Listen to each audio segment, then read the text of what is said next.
आज का प्रातः क्लास है 9 मार्च 1968। दूसरे पेज के मध्यांत में बात चल रही थी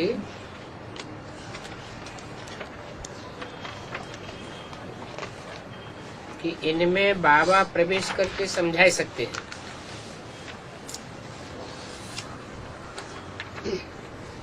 बाबा भी प्रवेश करते हैं ना, कहाँ बहुत जरूरी होगा तो बाबा भी आवेंगे। मम्मा भी आती होगी। जो बच्चे सर्विस फील्ड पर जाते हैं, समझने वाला जिज्ञासु तीखा होता है, तो बाबा प्रवेश करके मदद करते हैं, मम्मा भी प्रवेश करके मदद करती है। अब ये सब समझने की बातें हैं। कहाँ मम्मा सहयोग करती है, कहाँ बाबा सहयोग करते हैं। ये तो जानते हो पढ़ाई फुर्सत के समय होती है। शरीर निर्वाह के लिए तो सारा दिन धंधा धोरी आदि करते हैं, परंतु ये विचार सागर मंथन करने की बातें फुर्सत शांति के समय चाहिए। तुम्हारे में भी कोई कोई बहुत अच्छी सर्विस करने वाले हैं, तो जो अच्छी सर्विस करने की हिम्मत करते हैं उनको मदद करनी होती है। मदद देने के लिए उनकी आत्मा को याद करना पड़ता है। किसी को सकाश देना है तो शरीर को याद करके फिर आत्मा को याद करना पड़ता है। तुमको भी यही युक्ति अपनानी है। अगर कोई को सकाश देना है तो पहले उनके शरीर को याद करना, फिर उनकी आत्मा को याद करना। कोई अच्छा सबसे बच्चा है, कुछ नुकसान हो जाता है तो उनको मदद करनी चाहिए। मदद करने के लिए बाप को याद करना होता है, फिर खुद को भी अपने को आत्मा समझ कुछ न कुछ उनकी आत्मा को याद करना ही पड़ता है। तो जैसे वो सर्च लाइट हो जाती है, ऐसे भी नहीं कि एक जगह बैठ जाना होता है। लेटे लेटे भी याद कर सकते हैं, चलते फिरते खाते पीते याद में रहना होता है। 9 मार्च 1968 की वाणी का तीसरा पेज। भोजन खाने के समय भी बाप को याद करो। दूसरे को करंट देनी है तो फिर रात को सवेरे को याद में रहना होता है। बच्चों को समझाया गया है, सवेरे उठ करके बाप को याद करो।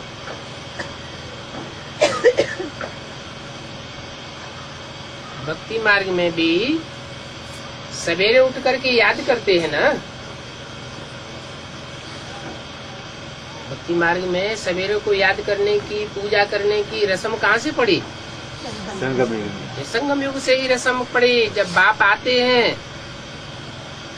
तो जैसे कि इस षष्ठी का अमृत वेला है, सतगुरु की सवेरा आना होता है, अमृत वेला हो जाता है। वो है हद का अमृत वेला और ये है बेहद का अमृत वेला।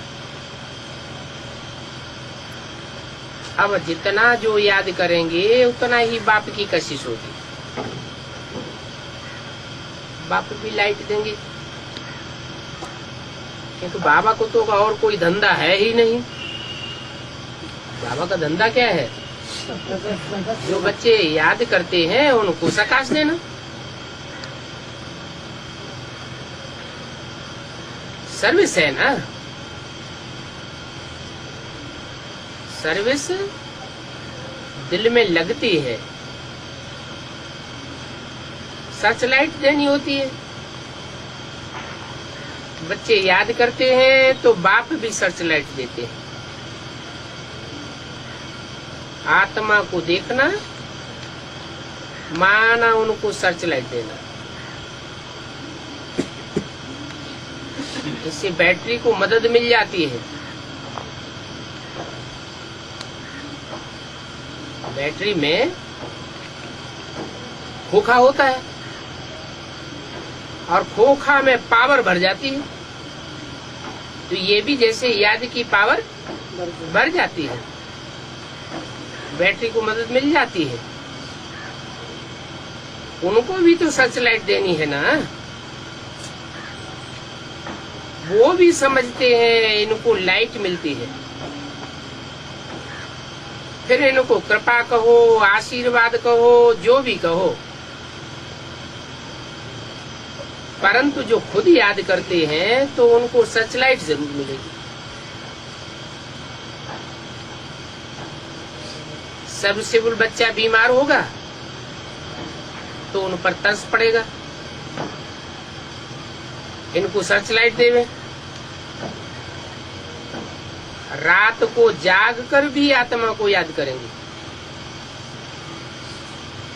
क्योंकि जानते हैं उनको उस समय पावर की दरकार रहती है।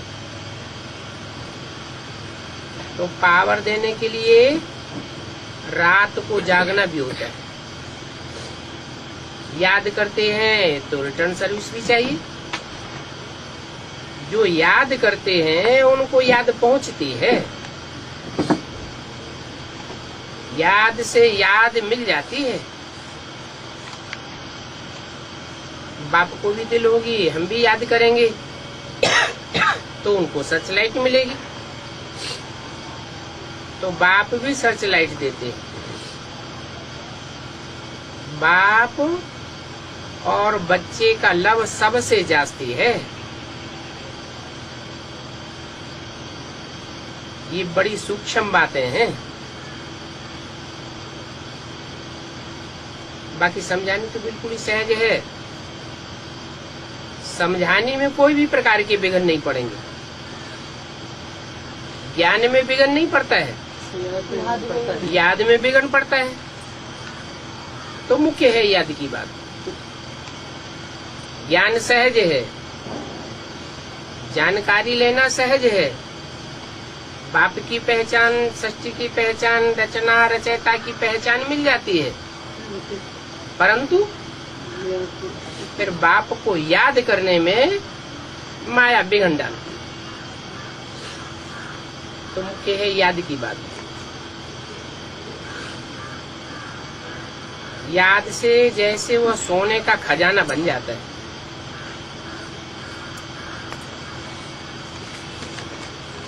सोना सच्चाई को कहा जाता है। सोने में खाद पड़ती है। सोना बहुत मूल्यवान होता है,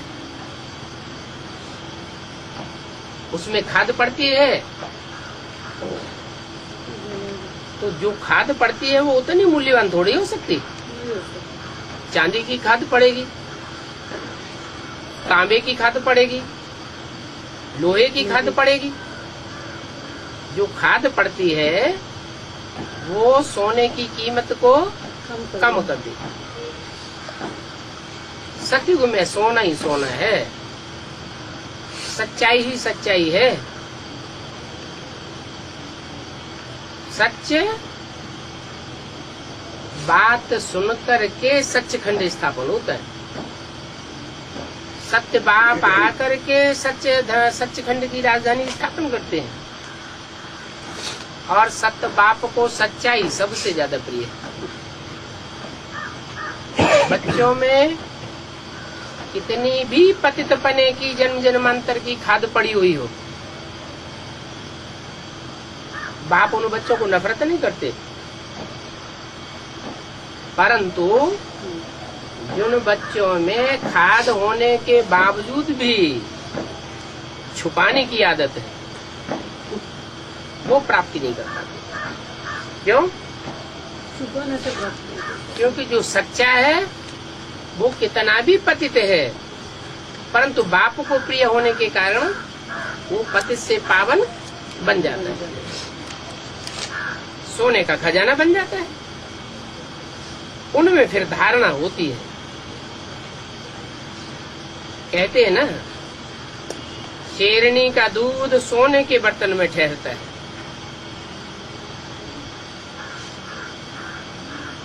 ये भी शेरनी का दूध है क्या? ज्ञान। शेरनी कौन है? है? अरे शेर होगा तो शेरनी भी होगी। संसार रूपी जंगल में शेर का भी पार्ट है तो शेरनी का भी पार्ट है। शेर शेरनी के बच्चे भी हैं। खून तो एक ही होगा ना। तो शेरनी का दूध मिट्टी के बर्तन में अगर रखा जाए तो इतना तीखा होता है कि फोड़ के निकल जाएगा। ये ज्ञान भी शेरनी का दूध है।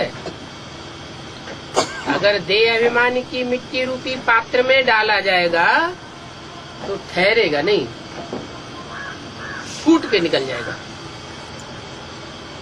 ठहरना है तो क्या करना पड़े? बुद्धि रूपी पात्र को सोने का बनाना पड़े। सच तो बिठो नच। सच्चे दिल पर साहबराजी होगा, झूठे दिल पर सच्चा साहबराजी नहीं हो सकता। इस बाप के ज्ञान धन के लिए भी सोने का बर्तन चाहिए। है बुद्धि रूपी बर्तन। वो बुद्धि रूपी बर्तन जब होगा तो याद की यात्रा में जरूर रहेंगे, ठहरेंगे। फिर उनकी मुरली भी अच्छी चलेगी। जो याद में नहीं रहते हैं उनको ज्ञान की धारणा भी नहीं होती। ज्ञान के पॉइंट से बुद्धि में से निकल जाते हैं। वो फिर काम के नहीं रहते। इसके काम के नहीं रहते, बाबा के काम के नहीं रहते। क्यों? बाबा के काम के कौन से बच्चे हैं? जो खुद ज्ञान को धारण करें और दूसरों को धारण करें। ऐसे मत समझो कि बाप तो अंतर्यामी है? बाप अंतर्यामी नहीं है।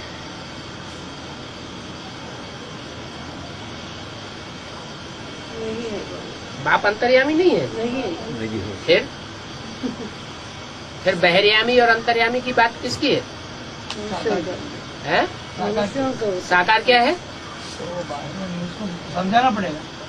हाँ, जिस साकार में प्रवेश करते हैं वो साकार अंतर्यामी नहीं है, परंतु जो प्रवेश करने वाला है जनमण के चक्र से न्यारा है वो तो अंतर्यामी है। बाबा ने तो पहले ही ऐसे बोला था कि जो समझते हैं कि बाबा अंतर्यामी है ये सब गपोड़े हैं। बाबा अंतर्यामी नहीं है। समझते हैं कि बाबा ने ये बोला और ये हुआ। अरे ये तो सब बातें भक्ति मार्ग में होती है। ये बड़ी समझ की बात है। भक्ति मार्ग में वो बातें चलती है। कोई ने कह दिया बच्चा होगा या बच्ची होगी, बोला बच्चा होगा, अच्छा बच्चा हो गया, बस क्या समझ लेंगे? ये अंतर्यामी है। यही अंतर्यामी भगवान है। ऐसे अक्षर एक खेल हो जाता है। सन्यासी भी ऐसे कह देते हैं, अगर बच्चा न हुआ तो कहेंगे भाभी, उसको कहेंगे ईश्वर की भाभी, और तुम कहेंगे ड्रामा की भाभी। क्या ईश्वर तो कुछ न अच्छा करता है न बुरा करता है। ईश्वर करता है कि अकर्ता है? ईश्वर तो अकर्ता है। जो करता है सो भरता है। अच्छा करेगा तो अच्छा भरेगा, बुरा करेगा तो बुरा भरेगा। और ईश्वर तो सिर्फ रास्ता बताता है, अच्छा बुरा करता नहीं है। करण करावनहार कहा जाता है वो भी जिस तन में प्रवेश करता है उसके द्वारा करावनहार भी है और ब्रह्मा के रूप में करणहार भी है। दोनों ही पाठधारी है। तो भक्ति मार्ग में और ज्ञान मार्ग में रात दिन का फर्क है। ड्रामा का राज तो बाप ने अच्छी रीति समझाया है। पहले तुम भी ये ड्रामा का राज नहीं जानते थे। अभी ये तुम्हारा है मर्जीवा जन्म, माना मर्जीवा जन्म माने मरने के बाद मिला है ये जन्म। वो तो सभी को मिलता है। ऐसा तो कोई होता नहीं है आत्मा जिसको शरीर छोड़ने के बाद फिर दूसरा शरीर न मिले। परंतु तुम्हारा मर्जीवा जन्म कैसा है? जीते जी हाँ, तुम जीते भी रहते हो और जीते जीते देह अभिमान से मर जाते हो। अभी तुम जानते हो कि हम यह देवता बन रहे हैं। क्या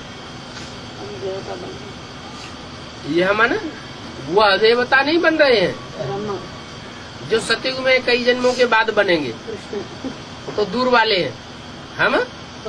हम यह देवता बनते हैं। यह देवता बने नर से डायरेक्ट नारायण बनने वाले देवता बनते हैं। अब यह देवता इतने ऊंचे कैसे बने, इस टॉपिक पर भी तुम समझा सकते हो कि वो देवताएं सतयुग के अंतिम जन्म में जन्म लेने वाले वो नीचे चले गए और यह इतने ऊंचे चले गए। इसका कारण क्या है? ये ऊंचे क्यों चले गए और वो नीचे क्यों चले गए? उनका लक्ष्य ही नहीं था। है उनका लक्ष्य ही नहीं था नारायण बनने का। नहीं, लक्ष्य नहीं था। लक्ष्य देने वाला तो बाप है। बाप तो लक्ष्य दे रहा है कि नर से नारायण बनना है, लेकिन वो लक्ष्य को प्राप्त क्यों नहीं कर सके? क्योंकि दूसरे धर्म में कन्वर्ट होने वाली जो आत्माएं होती हैं उनमें जन्म जन्मांतर की जो खाद पड़ती है उससे वो आत्मा ही झूठी हो गई। कन्वर्टेड आत्मा है ना, ज्ञान में आती है तो ज्ञान में भी कन्वर्सन हो जाता है। एक की बात नहीं सुनते और औरों की बातें सुनकर के उन पर विश्वास श्रद्धा जम जाती है।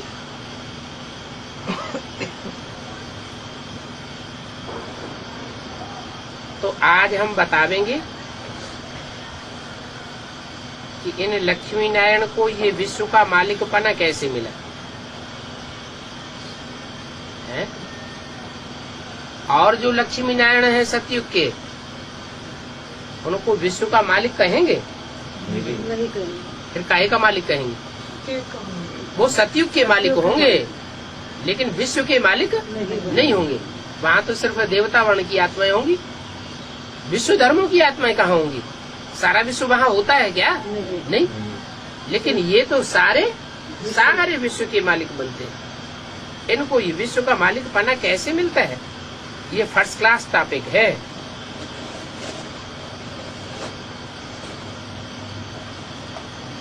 ये टॉपिक सुनकर के झट से कई मनुष्य आ जाएंगे, क्योंकि ये वंडरफुल बात है ना। इतने बड़े बड़े महत्वाकांक्षी दुनिया में हुए, हिटलर, नेपोलियन, मुसोलिनी जैसे, वो विश्व के ऊपर बादशाही नहीं कर सके। और यहाँ कहते हैं विश्व के ऊपर बादशाही मिलती है। वो बादशाही भी पढ़ाई से, ऐसा कब नहीं सुना होगा कि कोई पढ़ाई पढ़ करके राजा बन गया हो। ये राजयोग की पढ़ाई बाप ही आकर के पढ़ाते हैं और एक ही जन्म में आकर के पढ़ाते हैं और आत्मा में जन्म जन्मांतर की कंट्रोलिंग पावर भर जाती है। तो वंडरफुल बात है ना। लक्ष्मी नारायण को ये राज्य कैसे मिला तुम जानते हो, फिर कैसे गंवाया। हम सारी हिस्ट्री ज्योग्राफी बताते हैं, ऐसे तो कोई की भी बुद्धि में नहीं आवेगा। ये भी कहते हैं कौन, ब्रह्मा बाबा, यह भी कहते हैं हम लक्ष्मी नारायण को पूजा करते थे। गीता पढ़ते थे, बाबा ने प्रवेश किया तो सब छोड़ दिया। गीता पढ़ना भी छोड़ दिया, लक्ष्मी नारायण की पूजा करना भी छोड़ दिया। साक्षात्कार हो गया। बाप कहते हैं इस साक्षात्कार के नशे में नहीं रहना चाहिए। क्या साक्षात्कार तो मीरा को भी हुआ, तुलसीदास को भी हुआ, सूरदास को भी हुआ। साक्षात्कार करने से कोई स्वर्ग में नहीं जाता है। ये नरक की दुनिया, नरक की दुनिया में मरेंगे तो कहाँ जावेंगे, नरक में ही जावेंगे। तो स्वर्ग में कैसे जावेंगे? स्वर्ग में तब जावेंगे जब हम याद करते करते ऐसे वाइब्रेशन बनावे कि हमारे चारों तरफ जो वाइब्रेशन की दुनिया हो वो स्वर्ग जैसी हो जाए। क्या वाइब्रेशन? तो हम जब शरीर छोड़ेंगे उस समय जब हमारा वाइब्रेशन ही स्वर्गीय हो जाएगा तो हम कहाँ जन्म लेंगे? स्वर्ग की दुनिया में जन्म लेंगे। तो बाप कहते हैं मुझे याद करो तो तुम्हारे पाप कर्म सब भस्म हो जाएंगे। जो पाप कर्मों का वाइब्रेशन तुम्हारे चारों ओर चक्कर लगाए रहा है हिसाब किताब पूरा करने के लिए, वो वाइब्रेशन सारा नष्ट हो जाएगा। इसमें कुछ भी गीता आदि पढ़ने की बात नहीं है। गीता आदि पढ़ने से, ज्ञान कोई सुनने से, सुनाने से स्वर्ग का वाइब्रेशन नहीं बनेगा। कैसे बनेगा? याद करने से वो वाइब्रेशन स्वतः ही बनेगा। जितना बीज रूप स्टेज धारण करेंगे उतना वाइब्रेशन बढ़िया बनता जाएगा। निराकारी बनेंगे तो आत्मा निर्विकारी बनेगी, निर्विकारी बनेंगे तो निरहंकारी बनेंगे। माना निराकारी, निर्विकारी, निरहंकारी बनेंगे माना बाप समान बन जाएंगे। जो बाप समान बनेंगे, बाप समान बनेंगे माना निराकार ज्योति बिंदु समान, या साकार में जो बाप निराकार ठहरा हुआ है उसके समान।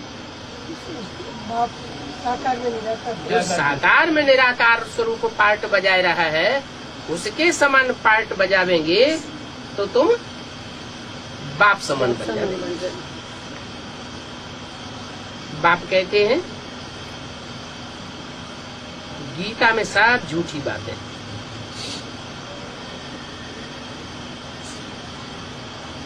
कौन सी गीता में? जो मनुष्यों की बनाई हुई गीता है उसमें सब झूठी बातें हैं। बाप बैठा था तो भक्ति को छुड़ाई दिए, गीता को फेंक दिया।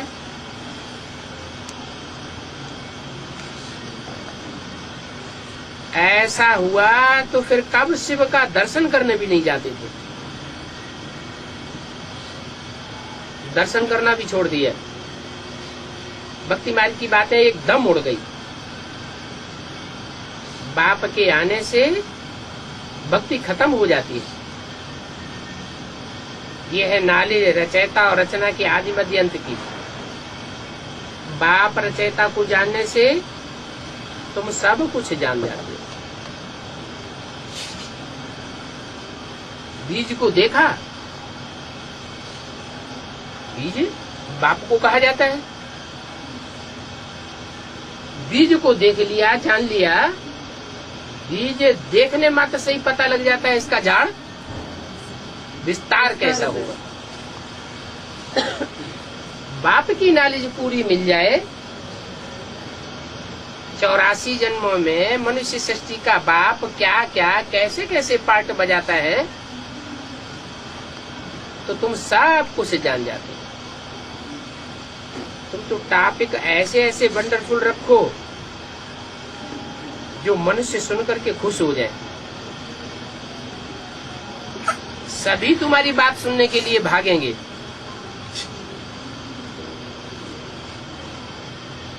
आजकल तो बड़े बड़े नेताएं आते हैं तो उनकी बात सुनने के लिए दूर दूर से भाग खड़े होते हैं।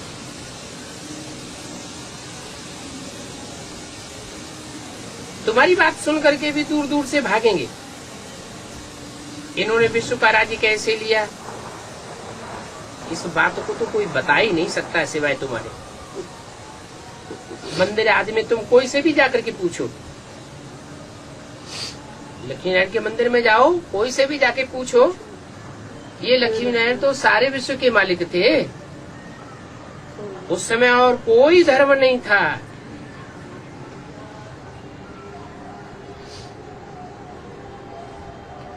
भारत ही था, और भारत में एक ही आदि सनातन देवी देवता धर्म था। पर तुम सत्य को लाखों वर्ष कैसे कह देते हो? औरों को तो, और धर्म वालों को तो 2000 2500 साल देते हो, और देवी देवता सनातन धर्म को लाखों वर्ष कह देते हो। इन्हों को तुमने लाखों वर्ष कैसे कह दिया? इन लक्ष्मी नारायण की तो शास्त्रों में भी हिस्ट्री बताई है। क्या हिस्ट्री बताई है? क्राइस्ट में वो क्रिश्चियंस के धर्म ग्रंथों में, बाइबल में क्या बताया है? क्राइस्ट से 3000 वर्ष पहले भारत में पैराडाइज था। किसी की भी बुद्धि में नहीं आता है। मोहनजोदड़ो, हड़प्पा, सिंध घाटी की सभ्यता की खोज हुई, खुदाई हुई, तो उसमें जो भी चीजें मिली, उन चीजों की तहकीकात की गई, तो पता चला कि 5000 वर्ष से पुरानी कोई चीजें थी ही नहीं। महाभारत युद्ध के लिए भी क्या कहते हैं 5000 कि 5000 वर्ष पहले महाभारत युद्ध हुआ। भगवान ने आकर के गीता ज्ञान से षष्ठी को पलटाया, परंतु फिर कह देते हैं अभी कलयुग को 5000 वर्ष हुए। कलयुग अभी रेगड़ी पहन रहा है, बच्चा है। लाखों वर्ष में मनुष्य मच्छरों में सल ढेर के ढेर हो जाएंगे। उनको मनुष्य कहेंगे क्या?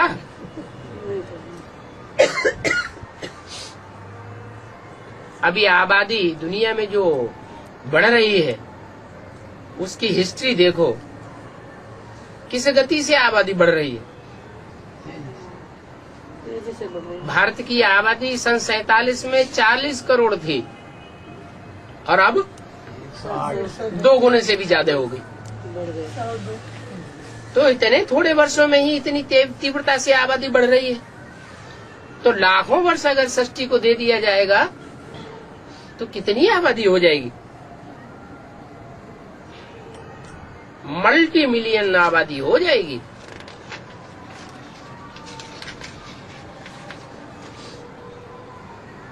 नौ मार्च 68 की वाणी का 4था पेज। लोगों की बुद्धि में कुछ भी बैठता नहीं है। तुम इस तरह की थोड़ी भी बातें सुनावेंगे तो बंडर खावेंगे, परंतु सबकी बुद्धि में नहीं आवेगा। तुम्हारे जो कुल के होंगे उनकी बुद्धि में आवेगा। तुम्हारे कुल के नहीं होंगे नहीं आएगा। तो उनकी बुद्धि में तुम्हारी बातें बैठेंगी नहीं, कहेंगे ये पता नहीं क्या बोलते हैं। ब्रह्मा कुमारियों को समझते हैं कि इनका ज्ञान तो वंडरफुल है, विचित्र ज्ञान है ना। ये ज्ञान तो आत्माओं के लिए है, देह अभिमानियों के लिए ये ज्ञान नहीं है। किसकी बुद्धि में बैठेगा? है? उन्हीं आत्माओं की बुद्धि में बैठेगा जो 5000 वर्ष पहले भी आत्मा बनकर के बैठे थे। ये पढ़ाई पढ़ी थी। जो देह अभिमानी बनकर के बैठते हैं उनकी बुद्धि में ये नॉलेज बैठती ही नहीं। इसको समझने में तो बड़ी बुद्धि चाहिए। मुख्य बात है याद की, स्त्री पुरुष एक दो को याद करते हैं ना, जैसे स्त्री पुरुष एक दो को याद करते हैं तो क्या ढोल मजीरा बजाते हैं, रिकॉर्ड बजाते हैं? नहीं, नहीं बचाते, नहीं बजाते ना। लाल लाइट करते हैं? नहीं करते, नहीं करते हैं। और यहाँ क्या कर रहे हैं? नहीं बचाते। यहाँ कितने साधन इकट्ठे करते हैं। अरे जहाँ लगाव लग जाता है वहाँ याद तो ऑटोमेटिक आती है। आत्माओं की बात है, जो आत्मा परमात्मा बाप को याद करती है तो बाप भी उनको याद करते हैं। याद से याद खींचती है, कशिश होगी, वो सूक्ष्म बात है। मैं सर्वसेवल बच्चों को भी याद करता हूं ना। क्यों? आपको सर्विसेबल बच्चे बहुत पसंद है। बाप की बुद्धि में आता है कि ये बच्चा सर्विस मेरे धंधे में मेरा विशेष सहयोगी है। लौकिक दुनिया में भी ऐसे होता है क्या? बाप का जो बच्चा दुकान ज्यादा संभालता है तो बाप उसको प्यार करते हैं। बहुत प्यार करता है, बहुत याद करता है, बहुत याद आता है। जैसे मनोहर है, ये कितनी सर्विसेबल बच्ची है,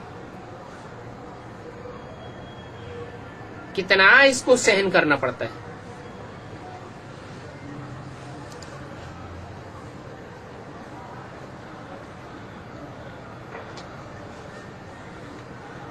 और कोई कोई पेशेंट कितना तंग करते हैं। किसको? मनोहर बच्ची को। कौन को मनोहर बच्ची? जो सबका मन हरण कर ले। अरे कोई बच्चा है जो सबका मन हरण कर लेता है। कोई बच्चा है कि नहीं दुनिया में? कौन बच्चा है? मन अरे अरे वो एक ही बच्चा है जिसकी दुनिया में कोई ग्लानि नहीं है, नारायण। जब नारायण ऐसा बच्चा हो सकता है तो कोई बच्ची नहीं हो सकती जो सबका मन हरण कर ले। कौन है? हाँ? लक्ष्मी। ये लक्ष्मी नारायण की जोड़ी है ना। इनसे जास्ती सर्विसेबल कोई और होगा क्या? नहीं हो सकती। इनसे जास्ती तो कोई सर्विसेबल हो नहीं सकता। अगर इनसे जास्ती कोई सर्विसेबल हो तो वो विश्व का मालिक बन जाए। तो बोला ये मनोहर है, कितनी सर्विस करती है, और सर्विस के फील्ड में तो उसको कितना सहन करना पड़ता है।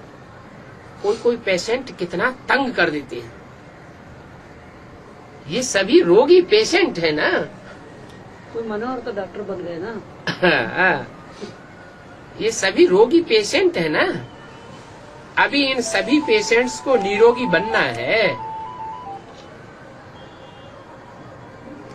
बाप निरोगी बनने की पढ़ाई पढ़ाते हैं। अभी तुम समझते हो, हम सभी पेशेंट थे। यह भी टॉपिक तुम रख सकते हो क्या, हम सभी पेशेंट थे। कि हम सभी पेशेंट हैं, बीमार हैं। ये रूहानी हॉस्पिटल कम यूनिवर्सिटी है। यहाँ पढ़ाई भी होती है और सफा भी दी जाती है। तो बोलो, आकर के तुम ये बातें समझो। तुम जो घड़ी घड़ी बीमार होते हो, तो हम तुमको ऐसी संजीवनी बूटी देंगे जो तुम कभी जन्म जन्मांतर बीमार नहीं पड़ेंगे। एक जन्म की तो बात ही छोड़ो, कई जन्मों तक बीमारी ही नहीं आएगी। निरोगी। अगर हमारी दवाई अच्छी रीति काम में लगावेंगे। हम लगाएंगे तो डॉक्टर लोग होते हैं, वैद्य लोग होते हैं, बीमारी का इलाज करते हैं, दवा देते हैं, तो पथ्य भी तो देते हैं, देते हैं। हैं? ये चीज नहीं खाना, वो चीज नहीं खाना, ऐसे नहीं करना, वैसे नहीं करना। परहेज रखना। अगर ऐसे करेंगे तो बीमारी ऊपर जाएगी, ये खावेंगे तो बीमारी बढ़ जाएगी। तो यहाँ भी है, अगर हमारी दवाई अच्छी रीति काम में लावेंगे तो तुम कब बीमार नहीं पड़ेंगे। इसका मतलब निरोगी। 70 साल हो गए इस ज्ञान को, ये दवाई बाप कर रहे हैं, हम सब अभी बीमार हैं या चंगे हो गए। बीमारी है। इसका मतलब अच्छी रीति दवाई खा रही है। काम में नहीं ला रहे। काम में नहीं ला रहे। अगर अच्छी रीति दवाई करें, जैसे जैसे नीति नियम कानून है दवाई खाने के, ऐसा नहीं। तो माया हमको छोड़। चोट नहीं पहुंचा सकती। कितनी सस्ती दवाई मिलती है, इसलिए दवाई का रिगार्ड नहीं है। क्या दवाई कर आज की दुनिया में तो वो डॉक्टर ऐसे ऐसे कैप्सूल बना रहे हैं कि एक एक कैप्सूल हजारों लाखों रुपए का होता है, कलरफुल कैप्सूल है? उसकी कितना रिगार्ड रखते हैं। और ये दवाई इतनी सस्ती मिलती है कि 70 साल हो गए दवाई लेते लेते, और इसका कोई रिगार्ड नहीं करते। रिगार्ड ही नहीं। 21 पीढ़ी सतयुग त्रेता में तुम कब बीमार नहीं पड़ेंगे।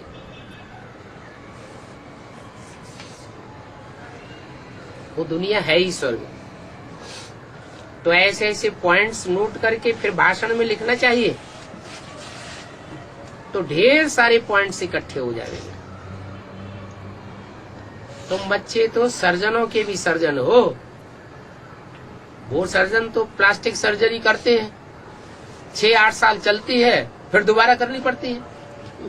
और तुम तो ऐसी सर्जरी कर देते हो कि 21 जन्म तक फिर कभी भी सर्जरी करने की दरकार ही नहीं पड़ेगी।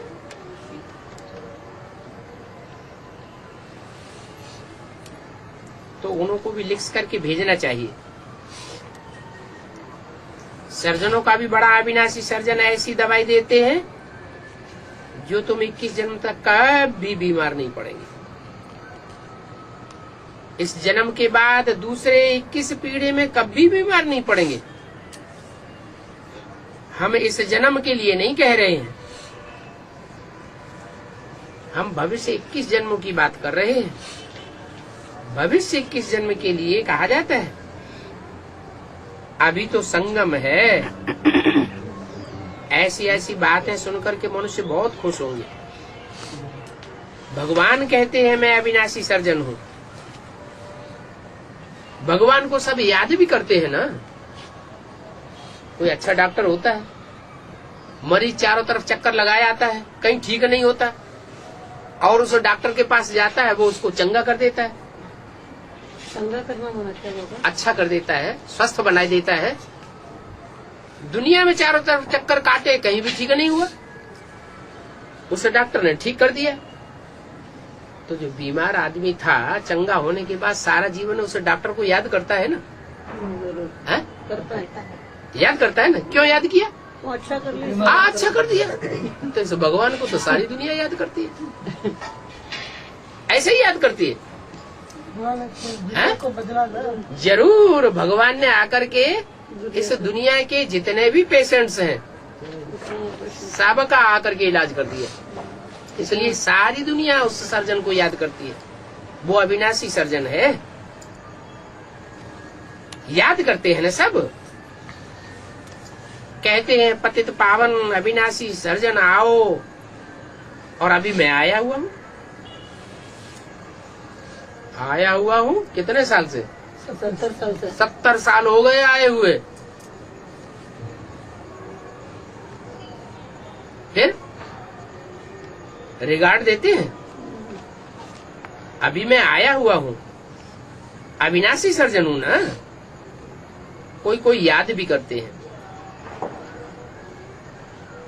अभी नहीं समझेंगे क्या? पिछाड़ी में सब समझेंगे क्या? अविनाशी सर्जन आया। कि अविनाशी सर्जन आया हुआ है। अभी दवाई की कदर नहीं करते हैं, पिछाड़ी होगी तो सबको कदर हो जाएगी। दिन प्रतिदिन जो टॉपिक निकलती रहती है उनको ऊपर उठाते रहो। बाबा युक्तियां बहुत बतलाते हैं। पूछते हैं सतयुगी शिवालय के हो या कलयुगी वैश्यालय के हो? प्रश्न पूछो, पहले किससे पूछो? हाँ? अपना बेसिक नॉलेज। पहले किससे पूछो? सत्युगी पहले अपने से पूछो। सतयुगी शिवालय के हो या कलयुगी वैश्यालय के हो? पूछना चाहिए ना। कितनी अच्छी पॉइंट है, परंतु पत्थर बुद्धि समझते ही नहीं है। बाप कहते हैं दिन प्रतिदिन तुमको कितनी गुह्य पॉइंट सुनाता रहता हूँ। कौन सी युग में आके सुनाता हूँ? संगम युग में आकर के दिन प्रतिदिन तुमको कितनी गुह्य पॉइंट सुनाता रहता हूँ। 70 वर्ष से गुह्य पॉइंट सुनते ही रहते हैं। नई नई बातें सुनते रहते, जो दुनिया में कोई नहीं जानता हम सुनते रहते हैं। और आगे और भी गुह्य बातें सुनने को मिलेंगी या पुरानी बातें ही सुनेंगे? नई और नई नई बातें सुनते रहेंगे, वंडर खावेंगे। इतनी वंडरफुल बातें। एक ही टाइम अगर सारी बातें सुना दूं तो फिर ज्ञान सागर कौन कहेगा? इसलिए सारी पॉइंट एक साथ नहीं सुनाते हैं। अभी जैसे जैसी पॉइंट्स मिलती जाती है वैसे वैसे तुम्हारी खुशी बढ़ती जाती है। दवाइयाँ निकलती है ना, कोई भी मर्जी की दवाइयाँ निकलती हैं तो पहले ढीली दवाइयाँ निकलती हैं, कम पावर की निकलती हैं, फिर बाद में उनकी पावर बढ़ाते रहते हैं और ही ज्यादा पावरफुल दवाइयाँ निकलती हैं। तो ऐसे ये भी है। बाप पहले हल्की हल्की पॉइंट सुनाते हैं, बाद में स्ट्रांग पॉइंट देते हैं। परंतु देखो पत्थर बुद्धि समझते ही नहीं है। सोने को गलाने में बहुत टाइम लगता है। खाद पड़ी है ना क्या? जिस सोने में जितनी खराब खाद पड़ी हुई होगी उसको गलाने में उतना ज्यादा टाइम लगेगा। और सोना तो वैसे भी धीमी आग में पिघलता है या तीक्ष्ण आग में पिघलता है? तीक्ष्ण। जब तीखी आग लगाई जाती है तो सोना पिघलता है। तुम्हारे में भी खाद निकालने में कितना टाइम लगता है माना? क्योंकि योग की अग्नि कभी अभी ज्ञान की भी जोर नहीं है तो याद का भी जोर नहीं है। आगे चल करके ज्ञान के तीखे तीखे पॉइंट्स निकलेंगे तो याद में भी जौहर भरता जाएगा। याद की अग्नि बहुत तीव्र होगी तो सोने के गलाने से खाद निकल जाएगी। इसका मतलब याद अभी धीमी है या तीखी है? धीमी याद है, इसलिए पाप कर्म भस्म नहीं होते हैं। धीमी याद का मतलब क्या है? कम याद याद तो करते हैं, खमी है। लेकिन अभी अभी जो याद करते हैं उसमें दूसरों की याद भी मिक्स होती रहती है। तो पक्की अभिविचारी याद नहीं कहेंगे। जब पक्की अभिविचारी याद होगी, तीखी अग्नि होगी, तो पाप कर्म भस्म होंगे। जानते तो हो कि सोना भी बहुत तेज आग से गलता है। धीमी आग में सोना नहीं गलता। कब नहीं गलेगा। बाप भिन्न भिन्न प्रकार से समझाते रहते हैं। ऐसे बाप को बहुत प्यार से याद करना चाहिए।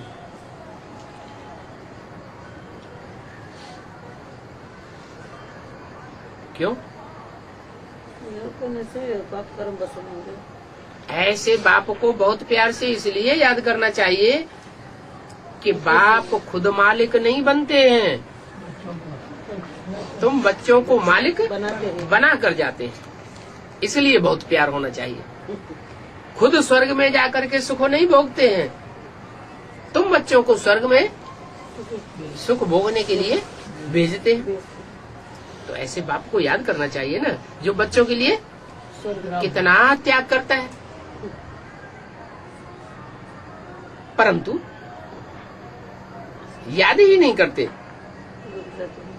बाप मालिक बना तो देते हैं ना,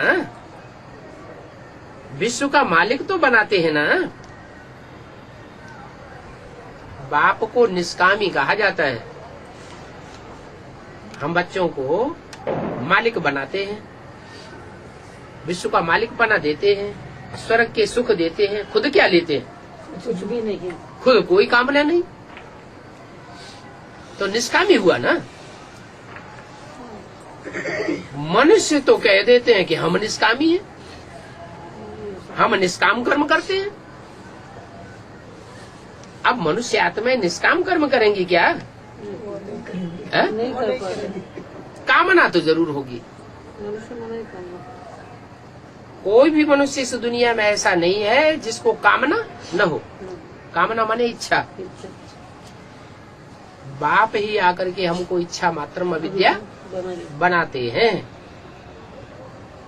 अब जो जो इच्छा मात्र अविद्या बनेंगे वो नंबर आगे ले लेंगे। और तो कोई निष्कामी हो भी नहीं सकता। निष्कामी सिर्फ एक ही बाप है। बच्चों को कहते हैं, बच्चे मैं तुमको नमन करता हूँ। नमन करता। क्यों?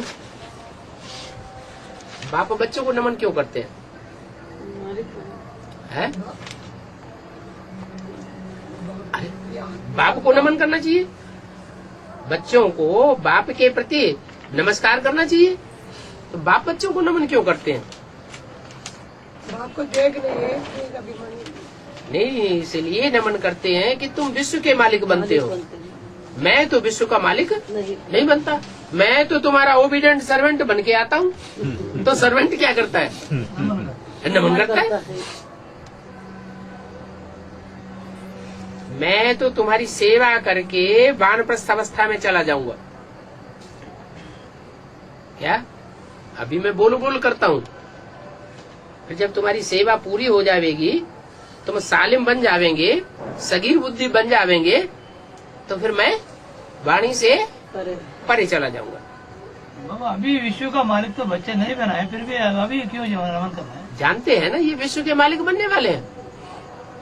बनने वाला है लेकिन नहीं बना। जो युवराज होता है तो युवराज का रिगार्ड किया जाता है कि नहीं? किया जाता है। रिगार्ड किया जाता है। तुम विश्व के मालिक बन सकते हो क्या? बाप की उम्मीद है। कोई भी बाप ऐसा नहीं होगा जिसकी बच्चों में उम्मीद न हो। बाप की तो बच्चों में उम्मीद रहती है। तो बाप भी कहते हैं तुम विश्व के मालिक बन सकते हो।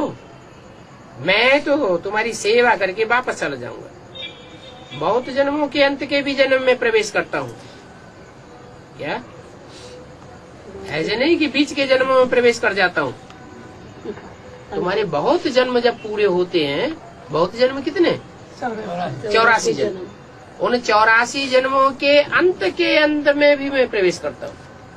माना बहुत जन्मों का जब अंत होता है तो 84वां जन्म है। 84 जन्मों का अंत होता है तो 60 साल कहा जाता है वानप्रस्थ। और वानप्रस्थ अवस्था होने के बाद जब 40 साल और पूरे होते हैं तो ब्रह्मा के कितने साल पूरे हो जाते हैं? 100 साल पूरे होते हैं तब। तो 1 सेकंड में ब्रह्मासु क्या बन जाता है? विष्णु बन जाते हैं। 60 वर्ष बाद वानप्रस्थ अवस्था होती है ना। सतयुग में तो वानप्रस्थी कोई होते ही नहीं है। वो थोड़े ही समझते हैं कि वानप्रस्थ माना वाणी से परे जाना, और देवताएं तो वाणी में आते भी नहीं है। वो सारा कामकाज उनका इशारे से चलता है। इशारे की भाषा होती है या वाणी चलानी पड़ती है? इशारे की भाषा होती है। ये सभी पॉइंट अभी बाप तुम बच्चों को समझाते हैं। जो बाप को जानते हैं वो ही बाप को मीठे लगते हैं। क्या वाणी से परे जाना माना? असली वाणी से परे वानप्रस्थ अवस्था उनकी कहेंगे बेहद में, जिनकी ऐसी स्टेज बन जाए मनसा वाइब्रेशन की कि मुख से बोलने की भी दरकार न पड़े, यूं देखा और देखने मात्र से ही सामने वाले को समझना पड़े। क्या उनकी बुद्धि खुल जाए, उसको कहते हैं संग का रंग। पारस पत्थर होता है ना, क्या यादगार है? कहते हैं पारस पत्थर सोने के साथ जब स्पर्श किया जाता है वो, और लोहे के साथ स्पर्श किया जाता है तो लोहा भी सोना बन जाता है। अब कोई ऐसे पत्थर कोई होता नहीं है। ये तो यहाँ की बात है कि जो मंदिर बने हुए हैं पार्श्वनाथ के जो मंदिर बने हैं वो किस बात की यादगार है? कि तुमने ऐसा पद पाया है, तुमने पुरुषार्थ करके ऐसा वाइब्रेशन अपना बनाया है कि जो भी आत्माएं तुम्हारे समक्ष आवेंगी सामने आने मात्र से ही परिवर्तित हो जाएंगे। उस समय तुमको इतनी वाणी चलाने की दरकार नहीं होगी। उसको कहेंगे असली वानप्रस्थ अवस्था। बाप कहते हैं जब बहुत याद करेंगे तो तुम्हारे बहुत पाप कटेंगे। मैं पतित पावन हूँ, क्या अर्थ है? पतितों को पावन बनाने वाला हूँ। तो पतितों को पावन बनाने वाला है। कैसे बनाता है पतितों को पावन? ज्ञान सुना के? ब्रह्मा के तन में आके ज्ञान तो बहुत सुनाया, पतित से पावन कोई बना नहीं। अच्छा, ज्ञान को समझा के पतितों को पावन बनाता हूँ। संग के रंग टीचर बनकर के समझाता भी हूँ, परंतु समझने समझाने से भी कोई पावन बनता नहीं है। कब पावन बनते हैं?